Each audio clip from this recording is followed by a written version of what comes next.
Salutare lumea și bine ați la un nou episod de pe acest canal. Astăzi, frumos, cum am zis în titlu, vă voi arăta cum să dați revolver și da, adică ăsta,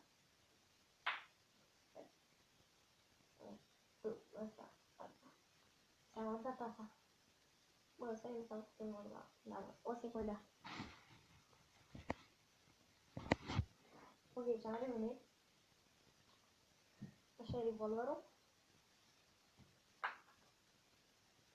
Ok.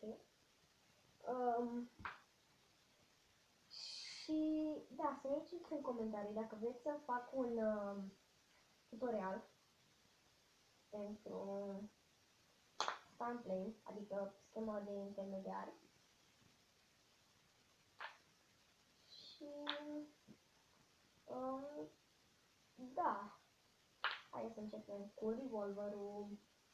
Ok, deci primul pas este să țineți așa și să vă tot învățați cu ăsta. Și cum ar fi, zicem, bă, eu vreau să dau revolver pe big cap. Dați pe big cap. Pe small cap.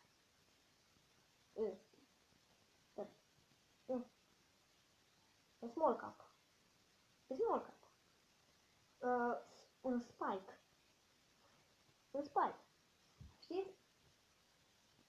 Se tot dați. Tot învățați, știți? Adică să vă obișnuiți. Și da. Al doilea pas este să faceți așa.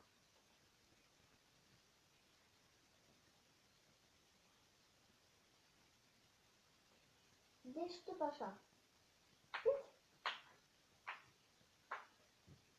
Și câteodată pot să vă iasă. Da. Și ăsta, al treilea pas este să, cum se numea? Faceți așa, adică să țineți ăsta, tot așa și să aruncați de la și până aici. Știți? Adică așa. Așa, știți? Și tot faceți. Și rezultatul final va fi ceva de genul.